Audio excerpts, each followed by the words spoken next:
Good morning. जय श्री कृष्णा। कर दो सबको नींबू। आज तो ना कल से भी ज़्यादा ठंड है और ये वाला जो आप हाथ देख रहे हो, देखो ये वाला हाथ ये अपने मुंह में डालता रहता है, तो इसलिए इस वाले हाथ में ना मैं मिटन्स नहीं पहनाती हूँ। ये वाला हाथ ये मुंह में नहीं डालता तो इसमें मैं मिटन्स पहना देती हूँ। तो जो हाथ ये वाला है ना, इतना ठंडा हो चुका है इसका, पर क्या करे, इसको बार बार ये अपने मुंह में लेते रहना है, तो कुछ कर नहीं सकते। तो बहुत ठंड है, तो ये तो स्वेटर पहन के ही मैंने इसको सुलाया था, पर कैप अभी पहनाया। कैप पहना के ना सुलाना नहीं चाहिए बच्चों को, थोड़ा रिस्की हो जाएगा ना, इसे बांधने वाला है।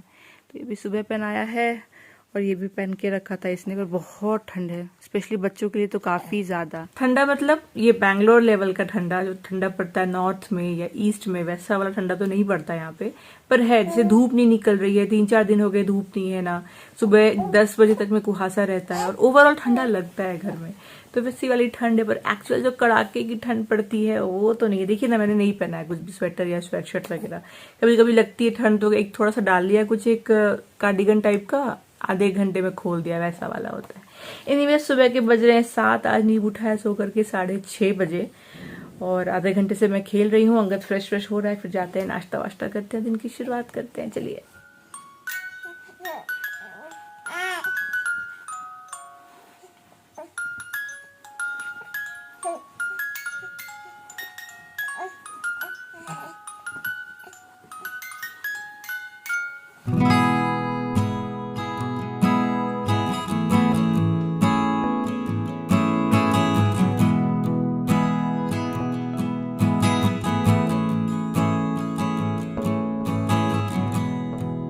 सुबह का बाहर का नज़ारा देखिए, पूरा कुहासा है, पूरा फॉगी है। रहेगा ये 10 बजे तक तो रहता ही रहता है।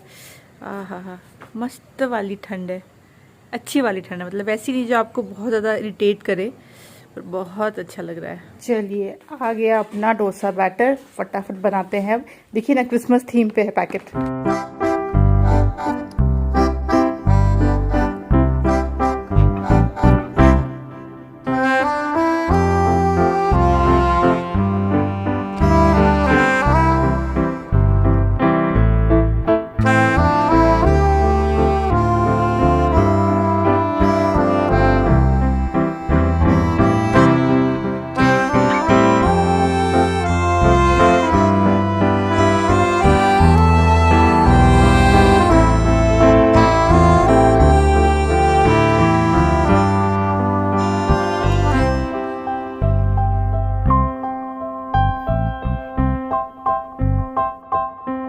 ये वाला ना आपको याद होगा, अगर आपने मेरा डिलीवरी वाला वीडियो देखा है, तो डिलीवरी के 3rd डे, रिलीजिंग के डे अंगद का बर्थडे था, और ये मैंने दिया था अंगद को गिफ्ट नीवू की तरफ से।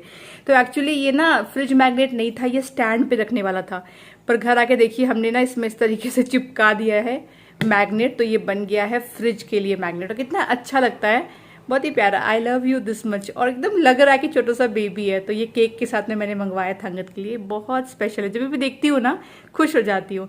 और यहाँ पे जो बेबी वी लव यू लिखा है ना, ये मैं लिख करके गई थी डिलीवरी से पहले, और उस दिन से लेके आज देखिए 3 महीने से भी थोड़ा सा ज्यादा हो गया, ये मैंने अभी तक हटाया ही नहीं है। देखिए क्या है, प्लम केक। तो ये कोई बाहर से नहीं आया है, हमारी सोसाइटी में ही ना एक कपल है, भैया भाभी, वो बनाते हैं, तो वहां से हमने ऑर्डर प्लेस किया। अरे हाँ, और देखिए कितना अच्छे से पैक करके सुंदर से उन्होंने दिया है, देख के लग रहा है ना, आई गेस ये भी रम केक है, I mean rum plum cake है, और साथ में कुछ चॉकलेट्स भी दिए हैं। तो आगे बढ़ने से पहले क्विकली शेयर करना चाहूंगी आपके साथ में कुछ हेयर केयर प्रोडक्ट्स जो आए हैं मेरे पास बी ब्लड की तरफ से। बी ब्लड इंडिया का एक प्रीमियम हेयर केयर ब्रांड है, जो आपको देता है सलोन लाइक हेयर आपके घर के ही कंफर्ट से। तो इस बार जो मैं शेयर कर रही हूँ ना, ये है इनका इंटेंस मॉइस्चर रेंज। इसमें ना 3 प्रोडक्ट्स है मेरे पास में, एक शैम्पू है, एक कंडीशनर है और एक हेयर मास्क है। मैंने यहाँ पे हेयर को पार्टीशन कर लिया है, तो जिस तरफ देखिए मैंने ये वाला शैम्पू लगाया है, उस तरफ मेरे बाल कितने अच्छे दिख रहे हैं, और जिस तरफ मैंने नहीं लगाया हुआ है वहां पे बाल मेरी तरफ से आपको फ्रिजी लग रहे होंगे। तो यहाँ से आपको थोड़ा सा आइडिया आएगा कि कितना डिफरेंस क्रिएट करता है ये शैम्पू आपके बालों पे। तो चलिए, अब मैं दोनों तरफ मैंने लगा लिया है ये वाला शैम्पू, और आप ओवरऑल आप मेरे बालों को देखोगे तो बहुत ही अच्छे दिख रहे हैं, बहुत ही शाइन इसमें ऐड हो गई है। तो अगर आप इस तरीके से ट्राई करके देखोगे तो आपको भी अमेजिंग रिजल्ट मिलेगा। शैम्पू करने के बाद आपको क्या करना है, 10 मिनट के लिए बालों पे ये हेयर मास्क मास्क लगा लेना है। तो वीकली एटलीस्ट एक बार आप ये वाला रिजीम फॉलो करके देखिए। तो बस आपको पूरे बालों में इवनली बी ब्लेंड का ये इंटेंस शाइन हेयर मास्क को अच्छे से स्प्रेड कर देना है। 10 मिनट्स रखने के बाद में आपको हेयर वॉश कर लेना है। ये आपके बालों को सॉफ्टन करेगा, स्मूदन करेगा, शाइन ऐड करेगा। ये बना है राइस एंड सिल्क प्रोटीन से और इसमें शाइन टॉनिक भी है। और जब आपको अगर ये हेयर मास्क लगाने का टाइम ना हो तो फिर आप कंडीशनर भी अप्लाई कर सकते हैं। तो यहाँ पे मेरे पास बी ब्लेंड का देखिए इंटेंस मॉइस्चर कंडीशनर भी है। ये भी आपके बालों को नरिश करता है और शाइन ऐड करता है। तो देखिए बाल कितने सॉफ्ट, सिल्की एंड स्मूथ हो गए हैं। आप जब खुद ट्राई करोगे फिर आपको पता चलेगा मैं क्या बोल रही हूँ। तो अगर आपको लेना होगा ये प्रोडक्ट्स तो मैंने लिंक आपको दे दिया है डिस्क्रिप्शन बॉक्स में। अगर आप ये लेते हैं बी ब्लेंड के वेबसाइट से तो मेरा कूपन कोड शोना 2023 लगाना मत भूलिएगा। उससे आपको फ्लैट 20% का डिस्काउंट मिल जाएगा। वैसे बी ब्लेंड के प्रोडक्ट्स आपको और भी प्लेटफॉर्म्स पे मिल जाते हैं। और इनकी एक इनिशिएटिव है जो मैं हमेशा मेंशन करती हूँ कि जब भी आप बी ब्लेंड का कोई भी प्रोडक्ट लेते हैं इनसे तो they link your order to a women that they empower with Sampark Foundation through B Blend Shine Academy. और इन लोगों ने इसे ठान रखा है कि इन्हें 10,000 वुमेन अक्रॉस नेशन एम्पावर करना है। तो कॉज भी बड़ा अच्छा है, प्रोडक्ट भी बहुत अच्छा है और अफोर्डेबल है। तो एक बार ट्राई करना बनता है। लिंक जरूर चेक कर लीजिएगा। मसाज स्टार्ट होने से ना ठीक 1 घंटा पहले मैं नींबू को दे देती हूँ टाइप पर फ्री टाइम। तो मैं ये वाला पहनाती हूँ, मैंने आपसे शेयर किया था। और 2 है मेरे पास, देखिए मैंने टोटल 3 लेके रखा हुआ है। और जो साइज मैं यूज कर रही हूँ नींव के लिए वो है न्यू बॉर्न। तो देखिए 3 मंथ्स का नींबू हो गया, फिर भी ये साइज अब तक उसको चल रहा है। कौन कौन सा ऑयल यूज करती हूँ, मुझे बहुत सारे क्वेश्चन आते हैं। तो देखिए मैं मसाज के लिए यूज करती हूँ सेबामेड का ये मसाज ऑयल। लोशन में यूज करती हूँ सीटाफिल। तो ना मेरे पास इसका बड़ा बॉटल है, उसको मैं इस छोटे वाले में बार बार रिफिल करती रहती हूँ ताकि यहाँ पे रखने में आसानी हो जाए। और हेयर के लिए मैं स्पेशल ऑयल यूज करती हूँ। ये देखिए ये जो है ना ये कोकोनट ऑयल है, बट ये बना है कोकोनट मिल्क से। तो मिल्क से एक्सट्रैक्ट किया हुआ ऑयल है। तो यही वाला सिर्फ मैं उसके हेयर पे यूज करती हूँ और उसके फेस पे भी यूज करती हूँ। तो बेसिकली सेबामेड मसाज ऑयल जो है ना ये सिर्फ इसके बॉडी के लिए है, फेस के लिए एंड इसके बाल के लिए मैं ये वाला यूज करती हूँ। तो ये ना मैंने लोकली लिया है, अभी मेरे घर के पास में एक स्टोर है वहां से मैंने लिया है।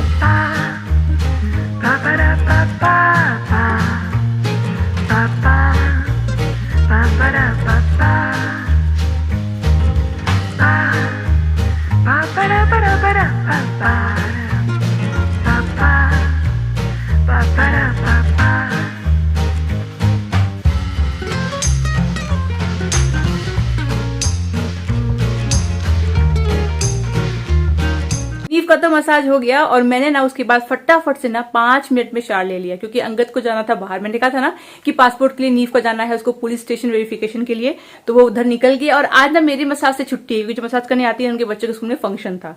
तो आज मेरी तो होनी नहीं है, तो मैंने फटाफट शावर ले लिया, फ्रेश हो गई, ताकि अब नीव के साथ में बैठूं। जब तक अंगद आएगा, आने में उसको लग ही जाएगा 1 घंटे के आसपास में। नीव हो गया है एकदम से नहा करके फ्रेश फ्रेश फ्रेश, है ना नीवो। और थोड़ी सी ना अब भी जाकर के धूप निकली थी, तो मैं इसको 10 मिनट धूप में भी लेकर गई, बैल्कनी में, मतलब जितनी भी धूप आ रही है, ताकि जो बाल है वो और अच्छे से इसके ड्राई हो जाए। यहाँ पे ये बैठ करके खेलेगा, तब तक मुझे आपसे कुछ बात करनी है। ओके, तो हाथ में 1 कप का चाय लेकर के या कुछ स्नैक्स लेकर के इत्मीनान से बैठ जाइए, क्योंकि जब मैं ऐसे बैठ करके बातें करती हूँ तो आपको पता है बात जो है वो थोड़ी सी लंबी खिंच जाती है। तो आज मैं बात कर रही हूँ अपने पढ़ाइयों का टाइटल में, वो है गर्भ संस्कार के बारे में। तो आप लोगों को तो पता होगा, जो लोग मुझे प्रेगनेंसी में फॉलो कर रहे थे, कि मैंने गर्भ संस्कार किया था। तो मुझे ये क्वेश्चन भी कल कभी आया है कि क्या उसका कोई असर आपको दिखा है, या अगर मैं नीव का ना कोई भी क्लिप शेयर करती हूँ कुछ एक्टिविटीज का, तो भी मुझे आता है कभी कभी कि क्या ये गर्भ संस्कार का नतीजा है। तो मैंने सोच रखा था कि एक दिन शेयर करूंगी। तो जो लोग पहले से फॉलो करें उनको पता है कि मैंने गर्भ संस्कार फॉलो किया था, और मैंने ये बात शेयर भी करी थी आप लोगों से ब्लॉग में। उस टाइम पे जो लोग प्रेग्नेंट थे उनको, या जो होने वाले हैं प्रेग्नेंट की, जरूर आप ये करिएगा। तो मुझे गर्भ संस्कार के बारे में ना प्रेगनेंसी से काफी टाइम पहले चल गया था पता। मैं एक बार गई थी आर्ट ऑफ लिविंग में, वहां मैंने बोर्ड देखा था कि ये होता है प्रेगनेंसी के टाइम पर, आपको करना चाहिए। बाद में जो मेरी आयुर्वेदा वाली डॉक्टर थी उन्होंने भी सजेस्ट किया था कि करना 5th मंथ से। तो जब मैं प्रेग्नेंट हुई तो मेरे दिमाग में ये था ही था कि मुझे गर्भ संस्कार के लिए तो ऑप्ट करना है।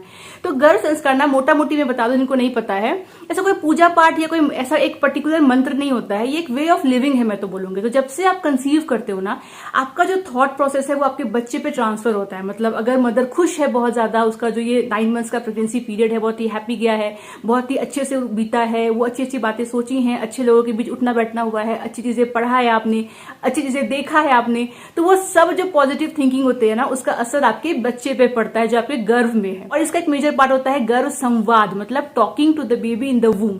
तो जब आपका बच्चा आपके पेट में 5 महीने का हो जाए, तब से आप ये फॉलो करना स्टार्ट करिए। मैंने गर्भ संवाद भी फॉलो किया था, पॉजिटिव सोचना देखिए वो तो मेरा वे ऑफ लिविंग है, क्योंकि वो लॉ ऑफ अट्रैक्शन का पार्ट है। तो ऐसा नहीं है वो तो कंसीव करने के बाद मैंने स्टार्ट किया, पहले से मैं वैसी सोचती आई हूँ हमेशा, तो वो तो कर ही रही थी। उसके अलावा आप अच्छे अच्छे मंत्र सुनिए, मैं राग सुनती थी, मैंने आपसे शेयर किया है ऑलरेडी एक वीडियो में कि कौन कौन से राग जो है अलग अलग ट्राइमेस्टर में आप सुन सकते हो, तो उसका असर पड़ता है। भजन सुनिए, सत्संग करिए, जो चीजों से आपको पॉजिटिविटी आती हो सकता है किसी को किताब पढ़ने से आती हो, किसी को सत्संग करने से आती हो। तो गर्भ संस्कार बेसिकली ऐसा है कि जो करने से आपको अच्छा फील हो, आप पॉजिटिव रहो, आप अच्छा सोचो, आपके बच्चे पे उसका असर पड़ता है। वहीं अगर मदर उदास है, दुखी है, घर का माहौल अच्छा नहीं है, तो बच्चे पे उसका भी असर पड़ता है।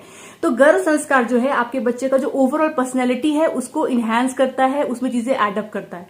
गर्भ संस्कार के जो क्लासेस वगैरह होते हैं, अगर आप पढ़ोगे उनके बारे में, तो वो लोग ये क्लेम करते हैं कि जो भी मदर्स गर्भ संस्कार को फॉलो करती है उनके बच्चे में कुछ गुण देखे जाते हैं।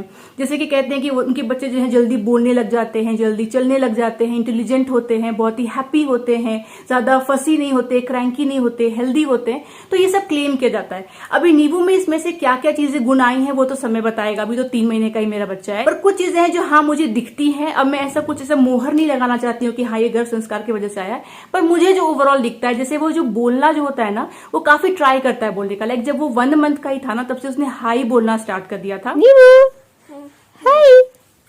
के बाद जब वो 2 मंथ्स के नियर जा रहा था, तब से वो हाउ आर यू बोलता है, आई लव यू बोलता है, हाउ आर यू। तो ये वाला जो क्लिप था ये तो मैंने तब लिया था जब वो ऑलमोस्ट 2.5 महीने का था, पर उससे पहले उसने बोलना स्टार्ट कर दिया था। मतलब बेसिकली वो रिस्पॉन्स काफी अच्छा करता है, हम जो भी बोलते हैं ना उसका रिस्पॉन्स करने की वो ट्राई करता है। और आप लोग भी बोलते हो व्लॉग में देख करके, सोना जो तुम बोल रही हो ऐसा लगता है मानो नीव समझता हो उन बातों को। इधर हाय क्या कर रहे हो इस कपड़े के साथ? कहाँ से मिला तुमको ये कपड़ा? कहाँ से मिला? ये दे दो मुझे। नहीं दे दो मुझे, दो दे दो, दे दो, नहीं दोगे? उसकी वजह से बात करें कि अगर उसको सोना हो तो मैं उसको ओम अगर चैंट करूं, उस वाइब्रेशन से उसको नींद बड़ी अच्छी आ जाती है, बहुत ही इजीली आ जाती है। बच्चा सोने का नाम नहीं ले रहा, पर अभी जादू से ये बच्चा सो जाएगा। देखना है आप लोग को, देखना है। चलिए नीबू,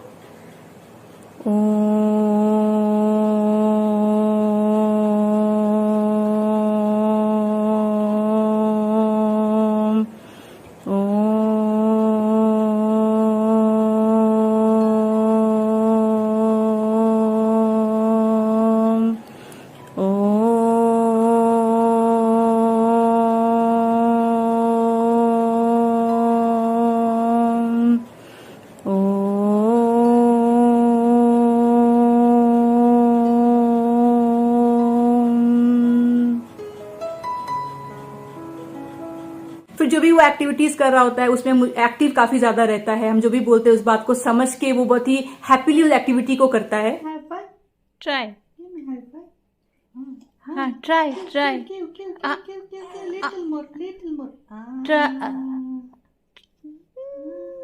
हाँ ट्राई ट्राई ट्राई ट्राई, ये वाह नीबू, प्राउड ऑफ यू। दिखाओ तो सबको एक्सरसाइज करके। रेडी? ये रेडी, ये रेडी, ये सब है। और तो बहुत सारी चीजें, ये तो मैंने ऑन कैमरा रिकॉर्ड किया और मैंने आपसे शेयर भी किया है। तो ये सब मुझे हाँ उसमें दिखता है। अब क्या ये गर्भ संस्कार का ही रिजल्ट है, ये मैं तो नहीं क्लेम कर सकती हूँ। मैंने गर्भ संस्कार फॉलो किया, मेरे बच्चे में ये चीजें हैं। अब मुझे नहीं पता कि हर बच्चे ऐसा कर पाते हैं, इतनी जल्दी बोलते हैं, नहीं बोलते, रिस्पॉन्स करते हैं, मुझे नहीं पता, पर नींव में तो ये चीजें दिखती हैं। पर मेरा जो मेन मोटिव था ना गर्भ संस्कार करने का, वो ये नहीं था कि मेरा बच्चा सबसे पहले बोलने लग जाए, क्योंकि मेरा मानना है इंसान का बच्चा है, देर सवेर बोल ही लेगा। मेरा बच्चा सबसे पहले चलने लग जाए नहीं, इंसान का बच्चा है, आज नहीं तो कल चलेगा, लेट चले जल्दी चले। मेरा मकसद ना ये सब नहीं था कि हाईली इंटेलिजेंट हो जाए, उसमें तो जेनेटिक्स देखिए रोल प्ले कर ही लेंगे। तो मेरा जो मकसद था गर्भ संस्कार करने का, और जो लोग ये वीडियो देख रहे हैं, प्रेग्नेंट हैं या कंसीव करने का सोच रहे हैं, उनको मैं रिक्वेस्ट करूंगी कि आप गर्भ संस्कार इसलिए मत करिए कि आपका बच्चा बहुत इंटेलिजेंट हो, सबसे पहले दौड़े चले भागे, वो सब देखिए हो जाएगा, जो भी है वो सब हो जाएगा, बात की बात है। मेजर जो रीजन था मेरा गर्भ संस्कार फॉलो करने का वो ये था कि बच्चे का जो इनर सेल्फ है वो हैप्पी होना चाहिए, बच्चा ओवरऑल जो है मेंटली फिट होना चाहिए, उसके अंदर में थोड़ा सा इमोशनल वैल्यूज होने चाहिए, और ना खुश रहना चाहिए, लाइक अ हैप्पी चाइल्ड। होता है ना, बहुत क्रैंकी होते हैं बच्चे, फसी होते हैं। मुझे लगता है अगर आप गर्भ संस्कार फॉलो करोगे ना तो ये सब चीजें जो है वो बेटर हो सकती है। इस फेथ के साथ में आप ट्राई करो। जैसे नीव का ऐसा है ना, मैं बता रही हूँ, अब देखिए छोटा बच्चा है, अब मैं ऐसे बोल रही हूँ, आज हो सकता है 10 दिन के बाद उसका बिहेवियर चेंज हो जाए, तो इसलिए मैं ऐसे कुछ मोहर तो नहीं लगा सकती इस बात पे कि ऐसा ही है, पर 3 महीने तक जो मैंने देखा है उसके अंदर मैं आपसे वो शेयर कर रही हूँ। नीव का ये है कि स्केड्यूल डाइपर टाइम है कि कब मुझे चेंज करना है, तो उससे पहले अगर उसने 3-4 सुसु भी कर दिया होगा ना तो भी वो कभी रोएगा नहीं। जो टाइम पे मुझे चेंज करना है वो मैं चेंज करूंगी। इनफैक्ट वो जब पॉटी भी करता है ना, पॉटी होने के बाद में बच्चे कैसे इरिटेट हो जाते हैं डाइपर्स में, पर नीव का मैंने देखा है कि अगर मान लीजिए उसने पॉटी कर दिया और मैं अभी कुछ काम कर रही हूँ, मुझे नहीं पता, नहीं स्मेल आया बेसिकली उसने पॉटी किया है, वो रो नहीं रहा होगा, मैं जाऊंगी, मुझे रियलाइज होगा कि उसने पॉटी किया, तब मैं चेंज करूंगी। तो ऐसे वो रोता इस बात पे नहीं है। उसके बाद जैसे होता है ना, रातों में स्लीपिंग पैटर्न ही नहीं है, रात भर जाग रहा है, ऐसा कभी नहीं हमारे साथ में हुआ, टचवुड। उसके बाद में फंसी नहीं है, ओवरऑल वो समझ में आता है, हैप्पी है। मतलब एक बार उसकी तरफ अगर देख भी लू ना तो हंसने लग जाएगा। जैसे आप देख रहे हो अभी बाजू में मेरे बैठा हुआ है, शांति से मुझे सुन रहा है, तो वो हैप्पी बेबी है। अगर किसी को भी देखता है ना तो स्माइल देता है, लाइक स्ट्रेंजर्स को भी देख के स्माइल देता है। तो मेरा ये सब पर्पस था कि वो हैप्पी बने, अंदर से अच्छा हो, इंसान को इंसान समझे। अब वो तो चलेगा पता फ्यूचर में कि इंसान को इंसान समझ रहा है कि नहीं, पर मेरे को लगता है कि हाँ वो सब गुण आए हैं। बाकी मैं कुंडली भी बनवाने वाली हूँ, बहुत जल्दी शेयर करूंगी आपसे, तो उसमें भी दिख जाएगा सारे क्या क्या नेचर है उसका। तो इंसान को इंसान समझे, थोड़ा सा इमोशनली इंटेलिजेंट हो, बहुत ज्यादा ऐसा ना हो कि गुस्सेल निकल जाए, कि लगता है ये बच्चे कितने गुस्सेल है, हमेशा ऐसे करके आपको देखता रहेगा, गुस्सा करता रहेगा, डिमांडिंग है बहुत ज्यादा। मुझे था कि ये सब ना हो एंड शांत रहे, हैप्पी रहे, समझे बातों को, ये सब मतलब समझ रहे हो ना मैं क्या बोल रही हूँ। एज अ मदर मेरे ये सब था पर्पस गर्भ संस्कार फॉलो करने का। तो अभी तक मैं नीव के अंदर ये सब टचवुड देख रही हूँ।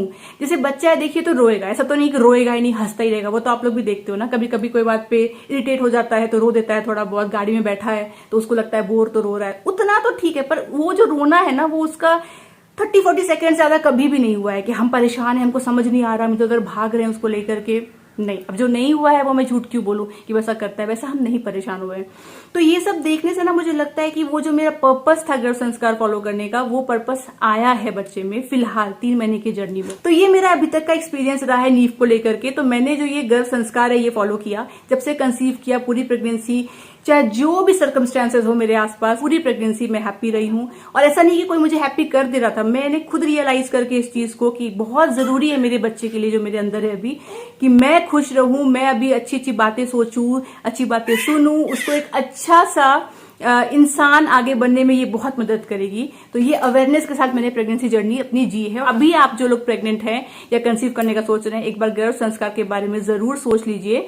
तो आप ये चीजें ऑनलाइन भी कर सकते हो, ऑफलाइन भी कर सकते हो, वो मैं आपको कोई रिकमेंड नहीं कर रही हूँ किसी पर्टिकुलर से करो आप। और अगर आप नहीं भी करते हो कोई क्लासेस ज्वाइन, तो बस इतना मान के चलिए कि आपको पूरी प्रेगनेंसी अपने थॉट प्रोसेस को पॉजिटिव रखना है, किसी के बारे में ना गलत सोचना है, ना गलत चीजों पे ध्यान देना है, हंसिए खेलिए, जो करना अच्छा लगता है। मैंने तो कोई रिस्ट्रिक्शंस पूरी प्रेगनेंसी नहीं माने, हंसते खेलते खाते पीते घूमते फिरते मैंने प्रेगनेंसी को अपने पूरा बिताया। और ये पूरी जिम्मेदारी अपने हाथ में ले ली कि मुझे हैप्पी रहना है, मुझे अच्छा प्रोडक्टिविटी के साथ में प्रेगनेंसी को निकालना है, खुश रहना है, ना कि किसी और पे डिपेंड करे, कोई मुझे आके खुश कर दे, कोई आके मेरा सेवा कर दे। खुद अपने हिसाब से करना है, क्योंकि मेरे बच्चे की अभी पूरी जिम्मेदारी जो है वो मेरे ऊपर है।